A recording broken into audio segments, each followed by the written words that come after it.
You probably think you've never been hacked. No strange pop-ups on your screen, no money missing from your bank account.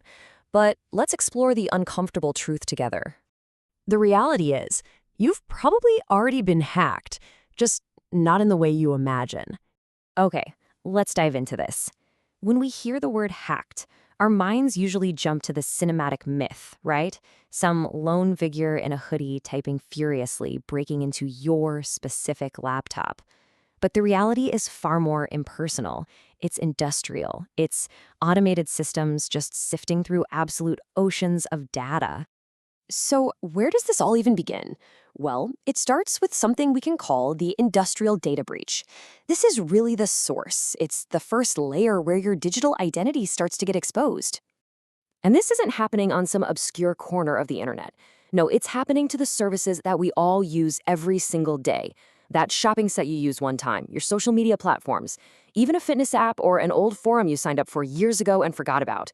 These companies get breached and all that data gets out. And the sheer scale of this is, well, it's staggering. We're talking about billions of accounts. You have to understand, this isn't a targeted attack on you personally. It's just mass collection. Your data becomes one tiny part of a massive and very valuable database. Now, that mass collection of data leads directly to a technique called credential stuffing. And really, this is the automated consequence of password reuse. It's brutally effective. And the process itself is brutally simple. First, your data is leaked in a breach. Then, automated bots take that email and password combination and just try it everywhere. Your bank, your email, your streaming services. Sooner or later, they're bound to find a site where you use that same password. And just like that, a single breach turns into a multi-account compromise, all done automatically. But this all builds into our next point, because modern hacking isn't just about cracking passwords. It's also about the constant, passive collection of your data. Every single day, websites, apps, ad networks, they're all collecting behavioral data. They're tracking your browsing habits, where you go, what you're interested in, and what you're likely to buy. You're just generating this constant stream of data simply by living your digital life. And all that data isn't just sitting in a vault somewhere. No, it's being aggregated and analyzed to create this incredibly detailed profile, a digital version of you. You could call it a behavioral twin. One that knows your patterns and can predict your actions, sometimes even better than you can. So, how is all this data actually weaponized against you? This is where everything we've talked about really comes together in what's known as the personalized attack. We all think we're too smart to fall for a phishing scam. We picture those old, obvious emails with broken English. But modern phishing, it is incredibly sophisticated. It uses your breached data, your name, your email, the services you actually use, to create these convincing fakes that look just like a real invoice or an official login page. But what about your private communications? Even if your messages are encrypted, there's another valuable layer there: metadata. This is the data about your data.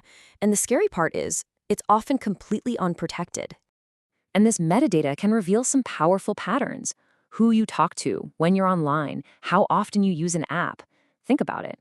You don't need to read someone's mail to understand their life if you can see who they're sending letters to and when. This really captures the new reality perfectly. See, the goal of data collection isn't always total control. Often, it's just about gathering enough information to create leverage, enough to make an attack more believable, or to build a more complete profile that can be sold. Okay, so that's the landscape. And I know, it sounds a little bleak, but it isn't. This final section is all about reframing the problem. It's about shifting our mindset from defense to resilience. So let's redefine what hacked actually means today.